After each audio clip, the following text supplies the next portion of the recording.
There are many questions the Arizona Cardinals need to ask themselves as they sit idly during their bye week. What are the most important ones? Let's discuss.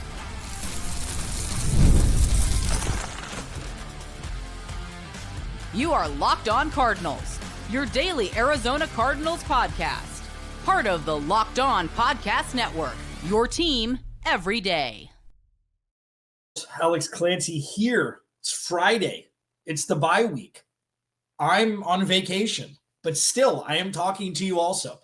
Thanks for making Locked On Cardinals your first listen, man. Free wherever you get your podcast and on YouTube, part of the Locked On Podcast Network, your team every day. Today's episode of Locked On Cardinals is brought to you by Mazda, man. It's brought to you by Mazda. Like our players, we sweat every detail because when you make every move count, pulling off the unexpected is only the beginning. Stay tuned later for highlights in this week's Moving the Game Forward. Mazda, move and be moved. So I did positives yesterday. Okay, I think it was necessary, little palate cleanser, little reprieve, because there are a handful of things that are very good about the Arizona Cardinals this year. That's not blowing smoke. That's not rainbows and butterflies. It's factual things that we witnessed throughout the year, and they needed to be highlighted. Check out yesterday's show for that. Today, the biggest questions, and this is kind of a Monti Ossenfort kind of show.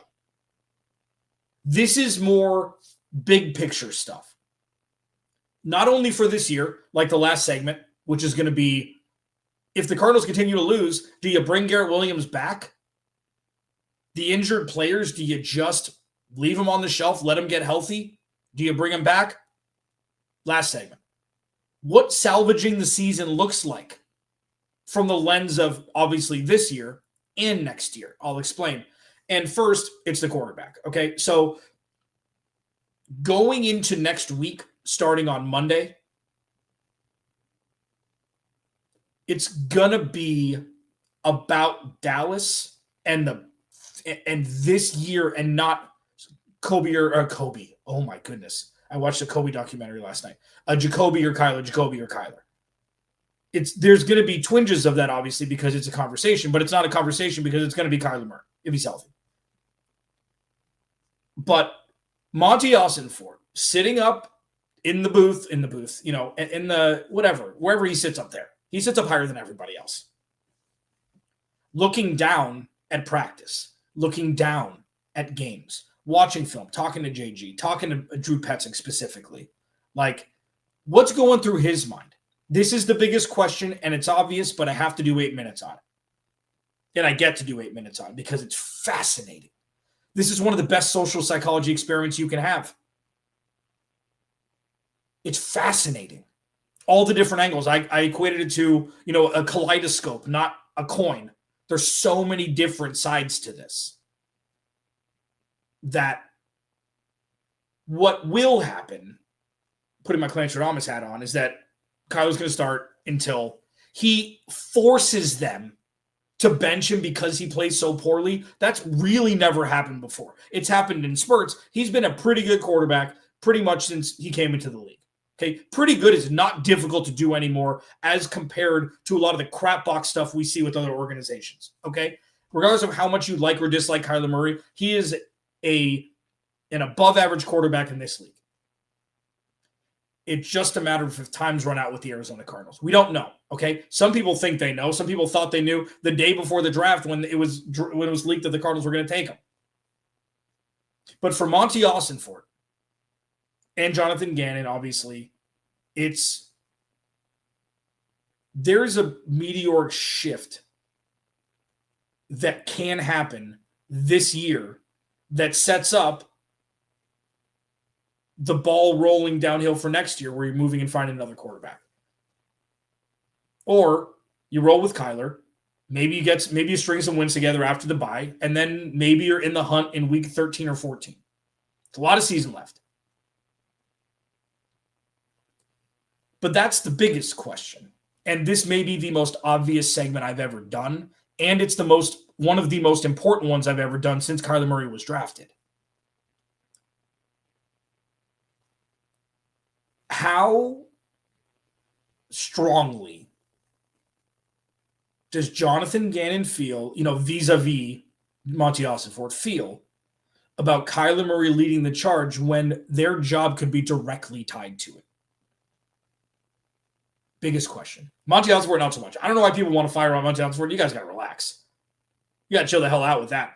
Do you know what the hit rate is normally for a GM on star players?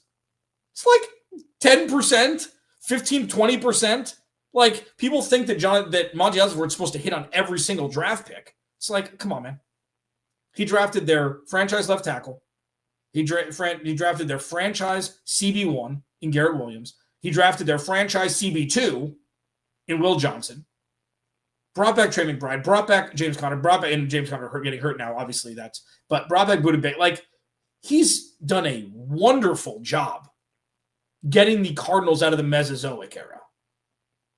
Now, maybe he's not the long-term solution. I don't know. But he's definitely the last person to point the finger at. So when you look at this situation, it's very delicate. There's a very clear path forward with the path of least resistance for everybody. You play the guy who makes the most money, who showed brilliance over his career, and who has a much higher ceiling than Jacoby Brissett. Or on the other side, which is 0.1% chance of happening, you roll with Jacoby and you say, sorry, Kyler, you're not going to be the quarterback for the Arizona Cardinals anymore. So from the Monti Ossenfort lens, it's even more delicate because does that mean that he needs to get on phones? Does that mean that if they want to get any sort of return for him, you got to do it now? Or do you roll the dice, hope they play a lot better in the second half, after, the second half of the season, after the bye week, and that Kyler returns? I said this on the squad show last night. There's no correct way to get out of this situation. And I'm not saying get out of this situation with Kyler or anything. Get out of this funk that they're in. There's no proper way to do it. There's no correct way to do it. There's just least wrong ways. And they need to come to a determination of what those are. This is a horror movie. This isn't an AMR tapping video. This is a rock concert when you're trying to study for a final. This isn't an ASMR tingles video. Shout out ASMR Romy. This isn't that. So while the stakes are at their highest, the decisions are going to have the most impact, not just for this year, but for years to come. And this isn't an abnormal thing for a GM. This is their job. Okay, I understand that, but this is personal because it's the Cardinals now. No, even if you didn't believe in Kyler Murray, nobody expected this. Having these conversations, I did. Okay, Bucko, congratulations. I'll have you on the show. We can talk about how you've told the future. Monti Ossenfort's job in this is a lot more delicate and a lot more difficult than anybody else's. Because he's the iron fist when it comes down to it. Over JG, over everybody. He's the iron fist. He's the boss. In so many words. So the biggest questions going into the bye week, of course, it's the quarterback. But it's not just who's the better player right now or who fits the offense better. It's how do you not fracture the future by making a decision now? Like, say you sit Kyler Murray, which they won't. But, I have to talk about every angle here. So say they sit Kyler Murray, okay? And Jacoby Brissett falls off a cliff. Not physically. His play does. It's like, well, you go back to Kyler Murray? No. That's the dumbest thing in the world. The only person, and I strongly believe this, and this doesn't make me a Kyler, homer. Man, some of you guys. Kyler Murray is the only quarterback the Cardinals have that can catch lightning in a bottle for 6 weeks or 8 weeks and go 7-1. It's not Jacoby. Jacoby's floor is higher, but it doesn't touch Kyler's ceiling. And Jacoby's ceiling doesn't touch Kyler's ceiling. And Monti Ossenfort taking a stress ball, tennis ball, throwing against a wall, and trying to figure out what the path is. And it's most likely going to land on just starting Kyler when he's healthy, because that's what you're supposed to do. And come what may for Kyler Murray, the coaching staff, etc. Locked On Cardinals, your team every day. What salvages this season? What does that look like?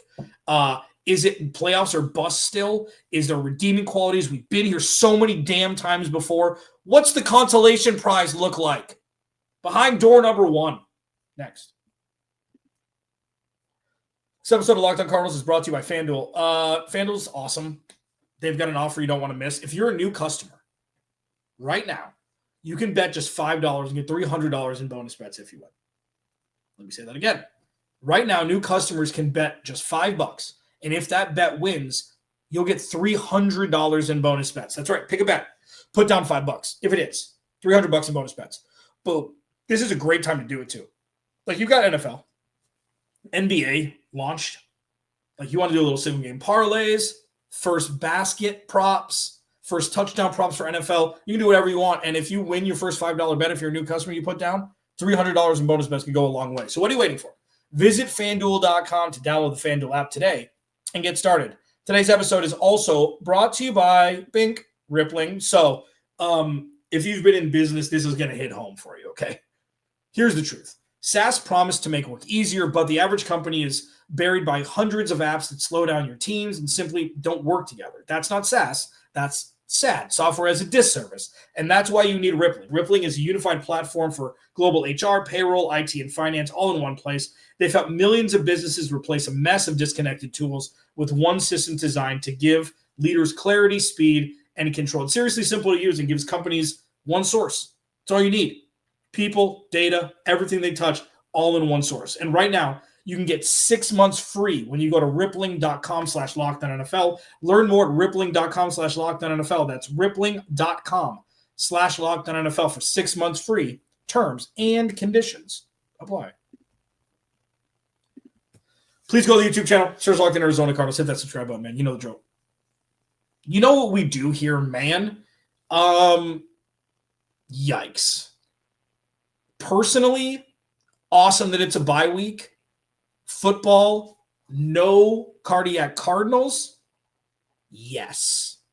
Fantasy football, selfish. Yeah, it's going to be good. But this is a very, very important time for the Cardinals. And, you go back and forth. It's like, just a little aside here. Is this the perfect time for a bye week, or do they need to be playing football and go win a game? I think you can make arguments for both, but I do think the hard reset is probably what edges out 55-45 if we're going to do percentages. Monti Ossenfort's got a lot to think about. The Cardinals have a lot to think about as an organization. Quarterback, sure, obviously first. What salvages this season? What does that look like? So playoffs, making a run, looks like it's more and more fleeting, but listen, from a rational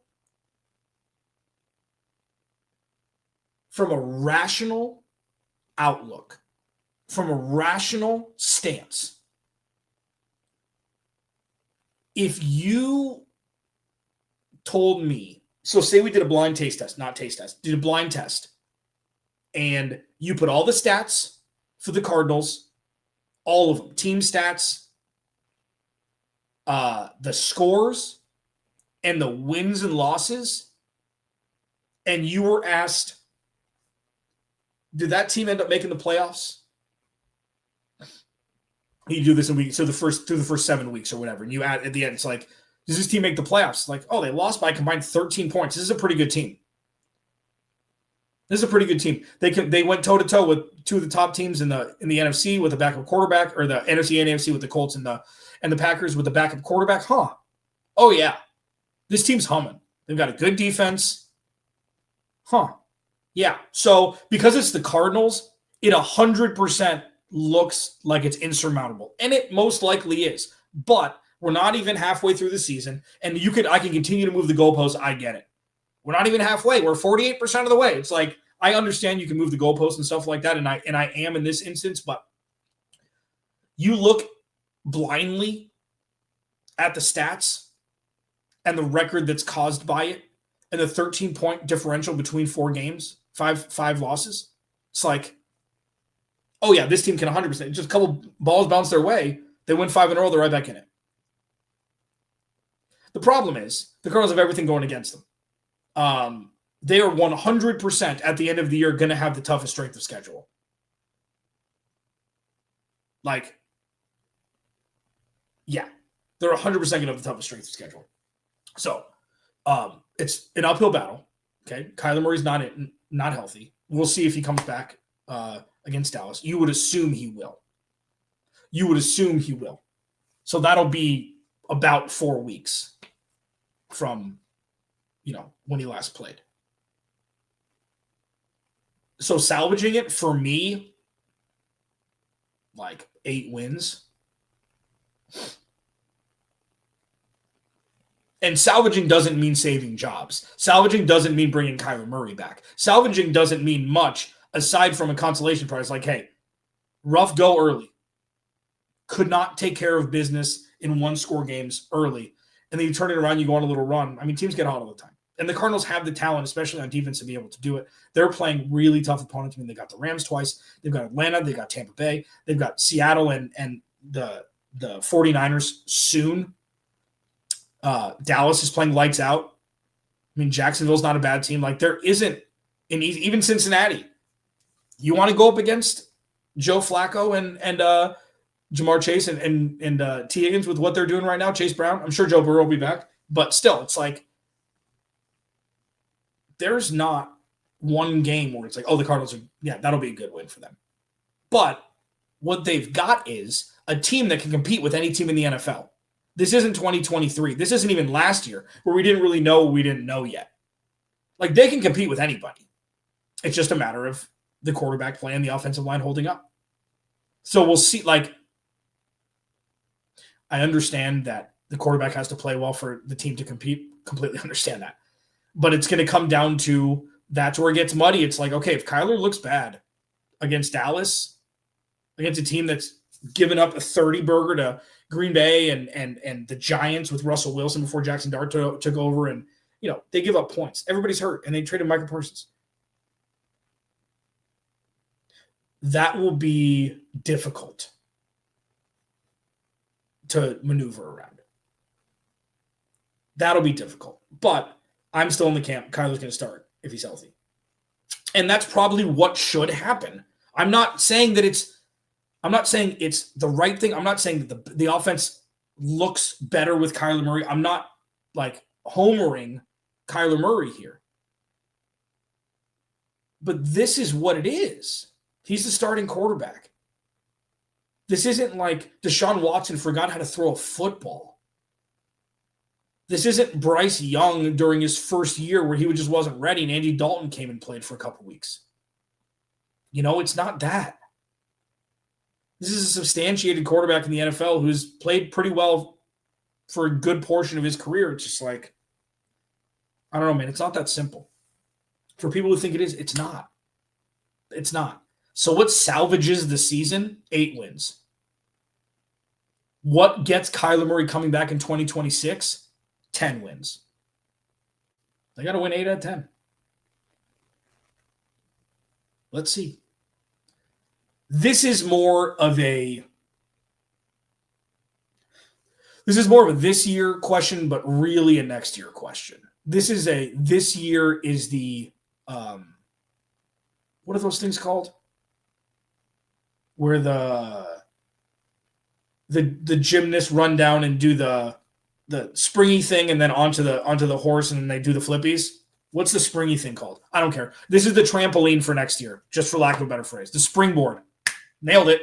This is the springboard for next year regarding injured players this year and not rushing them back to play. I'll discuss it next. Locked on Cardinals, your team every day. I get silly on Fridays sometimes. Today's episode is brought to you by Mazda, moving the game forward. For those who believe it's not just about playing the game, it's about redefining it. And there are moments that do more than put us on the board. They move crowds, move culture, and keep moving the game forward. This week's movement that moved the game forward is, listen, man, I talked about it yesterday. Will Johnson being able just to play football, for those that have listened to Locked On Cardinals for a long time, he hasn't had any oh-no moments. In the preseason he did, but in the regular season he's had a couple penalties, but the dude is allowing this defense to stay afloat without Garrett Williams. Max Melton is starting to slip behind Will Johnson in the talent department. I know that Max Melton goes up against ones more, but Will Johnson is continuing to move forward. He was one of the highest graded Pro Football Focus guys through 5 weeks. Like, this dude is ready to rip right away, and it's so painfully obvious, and that's fantastic for the Arizona Cardinals in their future on defense. When you follow what moves you, the unexpected is only the beginning, and just like there's more to every highlight, there's more to a Mazda vehicle. Mazda, move and be moved. Please go to the YouTube channel. Again, Locked In Arizona Cardinals, man. Come on. It's going to be good content no matter what the Cardinals do. I don't know how to really package this final segment other than to say I'm not rushing Garrett Williams back. Like, here's the thing. The guys of this segment specifically that it's under is like, listen, if guys are healthy, they're going to play. Okay. It's what it is. They're paid to play football. And if they're healthy, they're going to play. Down the stretch, week 14, he's still not totally right. It's like, are you going to bring him back for week 17? Because, like, here's the biggest thing, and this is from the human element of it and how it directly impacts next season. Say you rush an injured player back, and they're playing in week 12 or something. The Cardinals are 3-100, and he gets injured again, re-aggravates. You're looking at missing half of next year too. So of course you want to put the best product on the field always. It's always what you're doing. That's always what they will do. There's no such thing as tanking. These guys are vying for jobs, if not on the team they're currently on or elsewhere. So yeah, you're going to get some backup guys if the team's out of contention in week 16, 17, and 18, but it's like they're vying for roles. So it's not like they're not going to play hard. It's like, oh yeah, let's tank to get a good draft pick, and that draft pick could be my position. Sweet, let's do that, guys. Sign me up. No. But there's that little dance that teams do down the stretch where it's like, you know what? Let's just put you on season-ending IR. Let's just do it.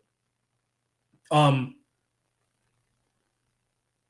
it's an inexact science, and this is predominantly focused around Garrett Williams. And Bijou Ojulari, I guess, is still on the team, which is cool. Haven't seen him play in, this millennia, so that's awesome. It's a tricky one.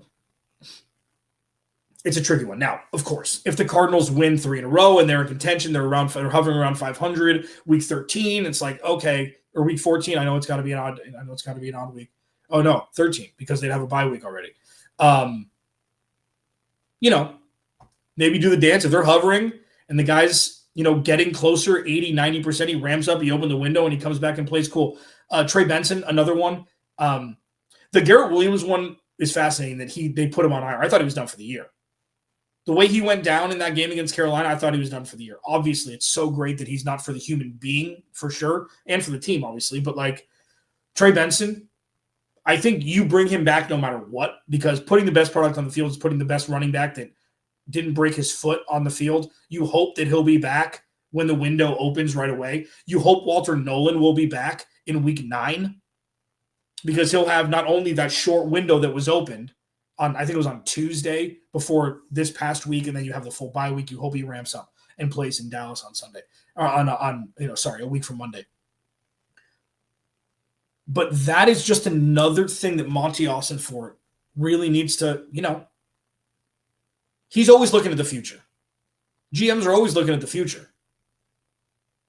It's kind of one of those things. Phil Jackson said this, and I'm paraphrasing, but he said, if you practice well during the week, you don't have to coach much on game day. Now, I think it was when he was asked why he sits down all the time and he's not getting up pacing all the time when he was on the sidelines. Obviously, football is different a little bit, but it's the same kind of thing. If you set the team up for success come week 1, then you're looking at the future. and you're tweaking and you're reacting. Obviously, things are a little bit different now because so many players have gotten hurt, and that's not an excuse. It's just a fact.